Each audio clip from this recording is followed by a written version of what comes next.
Hello there and welcome. This is the Siberian here, and we are back here with another, or I guess our part 2 of a 3-part series talking about the top 10 things I would personally love to see in an Empire 2 Total War game.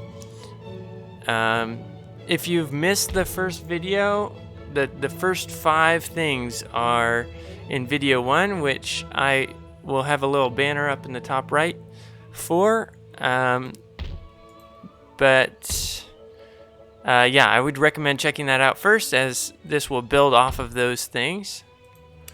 But I am just playing a little Russian campaign in my own mod, Empire Extended, for Empire Total War, and talking about the things I would love to see in Empire 2. So, without further ado, we will jump in with the 6th thing. So the first of the second half, if that makes sense. So number 6, ooh, his sword disappeared, but number 6 of the top 10 things I would love to see in an Empire 2 Total War game is new battle mechanics. Now, this is different than new army mechanics, which I discussed in the last one. This will pertain only to the actual tactical battles, not the strategic map layer of the game. This is something I think that has been missing a little bit. There's a few of these things, particularly for an Empire game, that would work really well. The first being formations. Now, I know there are group formations for Total War games, and that's a good thing. I like that.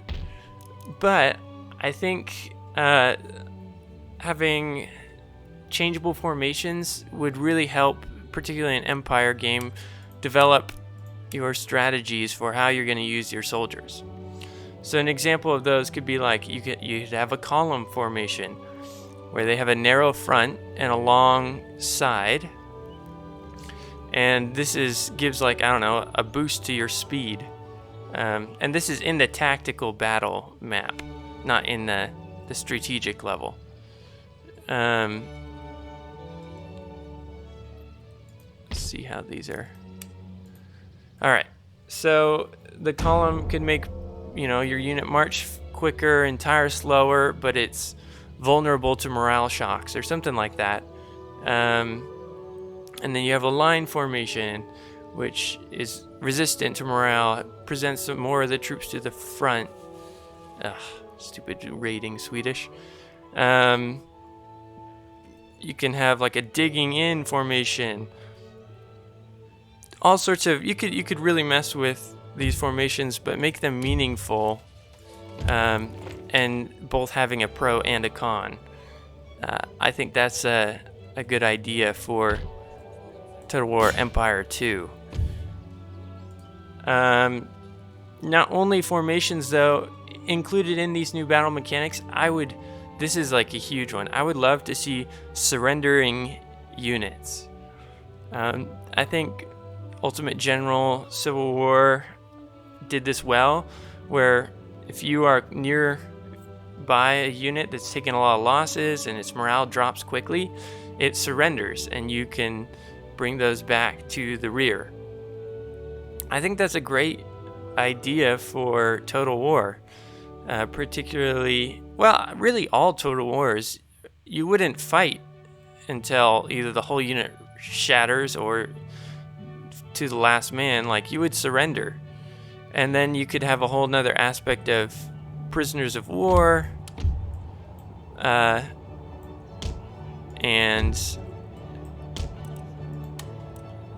you can ransom your prisoners. I just think it would be a really awesome little additional layer to Empire 2 Total War, to have to manage prisoners of war, your own troops surrendering, maybe trying to do a rescue operation. I think it would just be a much needed addition to the game. Um, Along with that, kind of in tandem with that, wounded troops. Usually in battles at this time, maybe like for every one killed soldier, there was 2 or 3 or even 4 wounded soldiers. And some of those would die later on, some of those would recover. I think the Total War engine could definitely, utilize this aspect of like, if your army is given time to recover, some of the numbers will naturally come back with the experience. Yeah, I think that would add a whole nother level of depth to the battle, the tactical feel of the battle, and so perhaps when you're charging into melee, it results in a higher death rate, and so that could be a good thing or a bad thing. Or maybe you're choosing to fire from a distance because you want to have troops that will recover at the end of the battle. Who knows? There's all sorts of options that can be done there. Adds a whole nother level of tactics and strategy, both to the battles and the campaign. So that's something I would love to see. My 6th thing is new battle mechanics. Along with that, this is focused more on the campaign strategic level. I think Total War has been sorely lacking in a logistics system. Now, this sounds like it could be boring, but I think a well done logistics system would result in really intriguing gameplay. Now, this is all dependent on the AI being able to handle it. And so all of my top 10 things go without saying AI improvements. Like, that's the obvious thing that we need, and I think the obvious thing that will happen, and that's why I'm not really addressing it. It's just the natural outworking of the Total War evolution that it will, the AI, both campaign and battle, will improve. But that said, a logistics system that the AI can use, that's not just like player only, would be a fantastic addition to Total War. Now, what would this be? I don't know exactly. There's lots of ways you could do it. I think the way I would prefer is on a strategic level. Every army has a supply route to the nearest friendly city. So on the map, when you click on your army, you can see a faint transparent line on the campaign map that leads to the nearest city, and they only travel along roads. The more road upgrades you build, the more infrastructure upgrades you build, the more possible routes and the better supply your troops will get. If an enemy army, say a small cavalry squad, we got some arrows, that was cool. If an enemy army cuts that supply line, then your troops their supply train will reroute if possible, and if not possible, then your troops will begin to take attrition to represent the lack of supply. In addition to this system, I think it'd be good to add a new army constructing building. So like in Empire, how you can build forts, or Rome, Total War, how you can build watchtowers and stuff. I think a small building that you can construct called a depot, a supply depot, would make it so that the supply train is rerouted from that supply depot. However, those are, if captured, they'll supply the enemy. And you could even make this have a finite amount of supplies, so it can only supply so far, a certain distance. But I think that's something that would add, it would make Russia actually seem hard to invade. Because right now you just march to Moscow and all you have to do is fight a couple armies, and the armies are the threat, not the logistical difficulties, the nightmare of getting troops from France, if you're Napoleon, all the way to Moscow. That's just insane distance to try to support cannons and cavalry and thousands, hundreds of thousands of soldiers. And so I think it would be awesome to see somehow that represented. Oh, that was a ship. Well, that was pointless. It'd be awesome to see some of that. What am I trying to say? That the difficulty of undeveloped land or large swaths of territory, how hard they would really be to conquer. So a logistics system is my number 7. And this is one I've wanted for a long time. And I even looked into adding it into this mod, but I couldn't figure it out. There's only so much you can do in this base game. But yeah, number 7 is logistics. Number 8 is characters. Adding a new character development system or something along those lines, akin to Medieval 2, but I would say even a little bit more so. Now, you don't want to. This is Total War. This isn't Crusader Kings. I'm not saying we need to go the full direction of just totally diving into your family tree and intrigue and all of that. It doesn't need to be that intense, but I think at least a little bit expanded system would greatly immerse you into the world that you are playing in. So what could that look like? I think the trait system is a good idea, or ancillary as it's called in this game.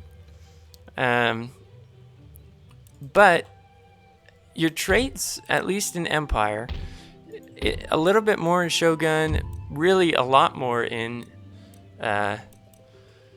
Medieval 2, your traits should impact your decisions and the role of certain characters. So like 1 morale, 2 command, 2 morale. So that adds a little bit of impact, right? Like all this guy's soldiers get a fairly decent morale boost. But that's the only thing that generals can affect in this game, pretty much. But it would be awesome to see a series of traits that will affect logistics. So maybe you have traits that are earned of you send a general on a campaign some faraway place, and their troops start starving, and they get a trait about poor logistics. Well, you might not want to have that general then going out on your distant campaigns. You might keep him close as a defensive army protecting your homeland.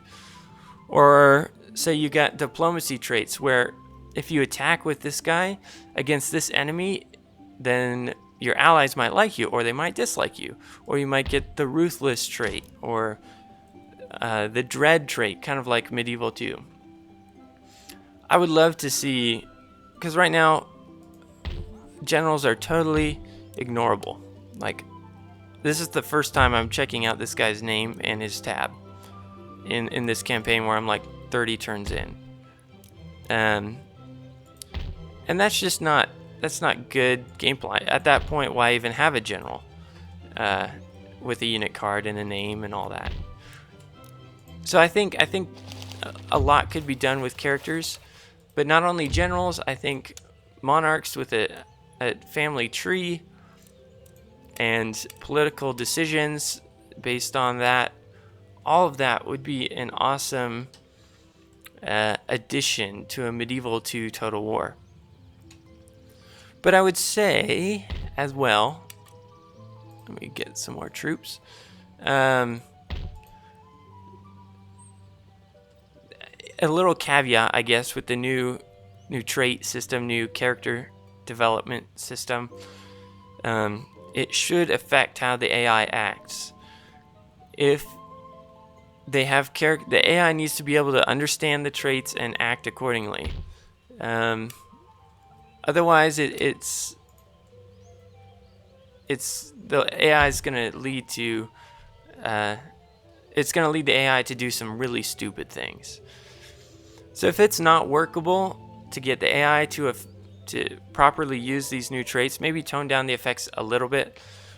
But overall, I would love to see an AI that is affected by the traits of its generals, of its kings, of its, politicians,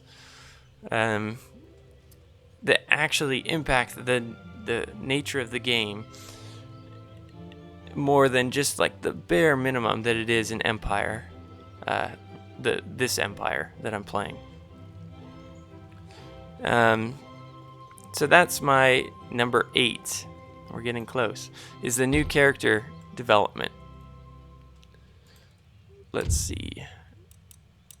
Ooh, yeah, we should. Well, I'm gonna upgrade our military syllabus. All right, and moving on to number 9. Our number 9, or my number 9, the idea for Total War Empire 2, whatever you want to call it. I would love to see a revamp of diplomacy, a new diplomatic system. Now, I'm not saying we need to become Paradox. This does not need to be a diplomacy simulator like EU4.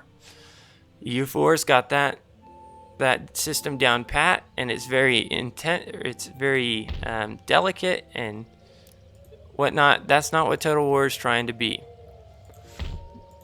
But the diplomacy system, at least in the older games, I've heard that Three Kingdoms is better. I haven't played Three Kingdoms. The diplomacy in all the other games other than Three Kingdoms in Total War is very wonky. What do I mean by that? Nations don't act logically or in their common sense diplomatically, in that they won't support allies that they really should support, or they'll declare war on their own allies, they'll attack their own protectorates, they'll go to war when they don't need to. Whoa, Prussia is going ham. Over. Just kidding. What was I saying? Oh, the diplomacy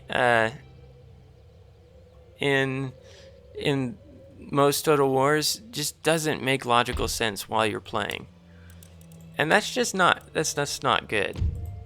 Let's see, what's the difference between these guys? Oops. All right, we'll take some conscripts and a horseman. We're gonna try and take Dagestan.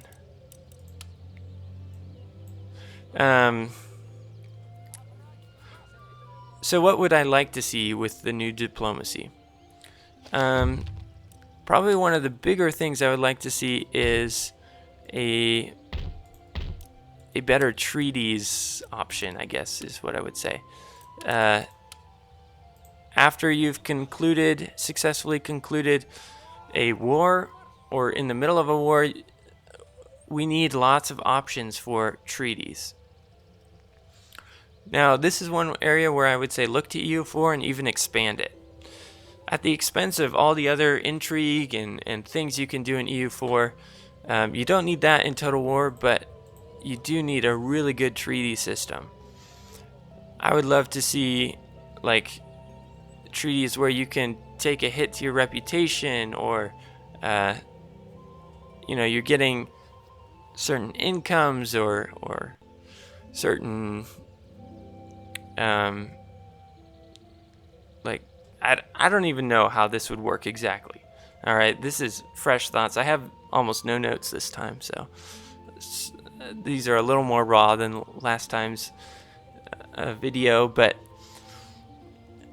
a treaty system where you really kind of build up your give and take when you're making a peace, and you can force outcomes other than just a total capitulation or a total dominance in victory, where you can even be losing and still gain something, but still have to sacrifice other things. So it can be territories included in treaties. It can be trade rights. It could be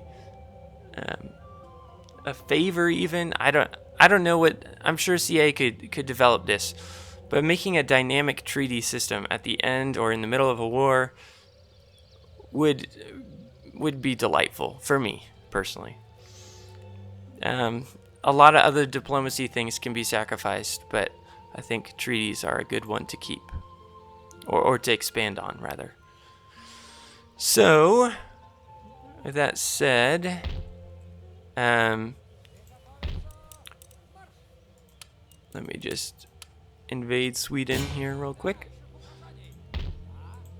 Along with so that's number 8, number 9, diplomacy. And along with that, for number 10, this is probably one of my biggest ones. And it may seem silly, but let me explain it.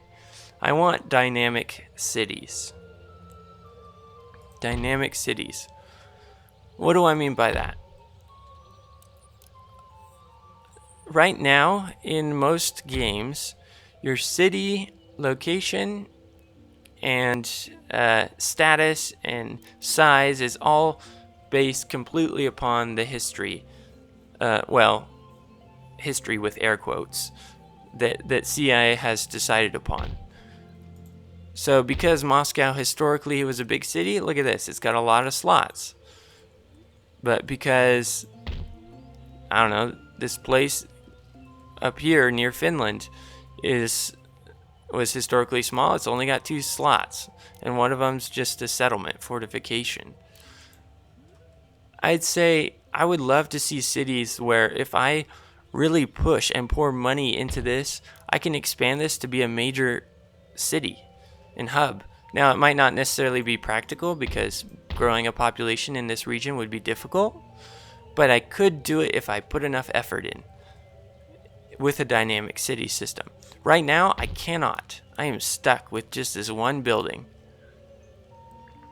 A dynamic city system would also utilize population so much better. Whereas if I grow St. Petersburg, then I'll get more buildings. So having building slots not limited by a hard code, but limited by the population of that city. So as the city gets bigger, you get more buildings. And that's for every city and village throughout the whole map. That would allow so much more flexibility. Now, the AI would probably try and stick to its historical locations, and that's fine. But it would give the player freedom to explore an alternate history of, well, what if I want to make, Moscow not the capital? What if I want to make Kazan? I want to make it Kazakhstan, Moscow, or Kazakhstan, Russia. Just the hard coding of limits into cities right now is difficult for me to just accept. I want the freedom. I want the uniqueness of my governance style affecting the world around me. And so, and with that, sorry, I have another note. So with the dynamic cities, instead of having like upgrading buildings like this, where you go and then maybe it branches once or twice, I like the idea of having a bunch of different building types. And so as your population grows, you're adding new buildings, not upgrading existing ones. Because let's face it, other than, I mean, some buildings, yeah, you'll upgrade. But historically, you build a building and then it's there. It doesn't change. You don't just keep adding to it and adding to it and adding to it and making it bigger. Now, some exceptions, like schools, get bigger. Military academies, I like that, getting bigger. But for the most part, you're adding new buildings, not just upgrading existing ones. Because upgrading is such a gamey idea. Like, you don't upgrade things in real life. So I think that alone would get me excited for a new empire. Now, there's a lot that would get me excited for a new empire, but a dynamic city that takes into account population, takes into account the player's freedom of choice, would just would tickle my fancy. That's how I'll say it. So that's number 10, dynamic cities. And there we have it. That is my top 10 changes I would like to see in Empire 2 Total War. So to recap the whole thing, that is a new war score system, 1. 2, a new village system. 3, a new resource system. 4, a new religion system, or making religion impactful. 5 was the one that I didn't write down. That's new army mechanics, new army system. 6 is new battle mechanics. 7 is logistics. 8 is character development, dynamic character development. 9 is diplomacy. And 10 is dynamic cities with populations. These are just some of the biggest things for me, but there's a lot of things that as I've posted this on Reddit and people are commenting on the actual video, lots of ideas out there, and so that's what we will be covering in part 3 of this series. So next week's video. But before we end this, I just want to note a couple things I would like to see. Just these are small things, so they didn't warrant like the top 10 big changes. One is a better tech tree. One, you got to bring back a tech tree, and I don't like the sideways of Attila and Rome. For some reason that bugs me. Don't like that.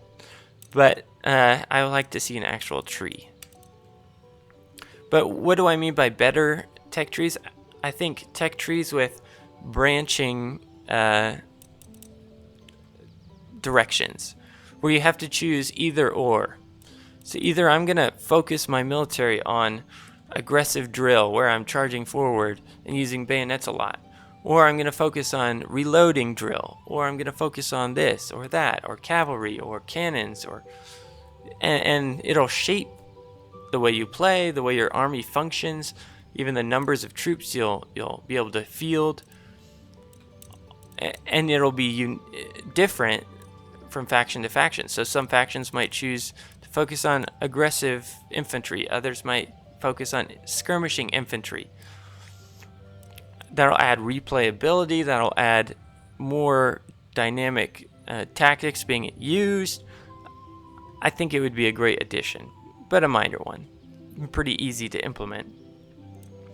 And then along with that, being a modder, I would love to see modding support, particularly map modding support, where you can alter this campaign map, where you can alter particularly battle maps. I would love a Shogun 2 battle map editor system with Steam support, all that good stuff.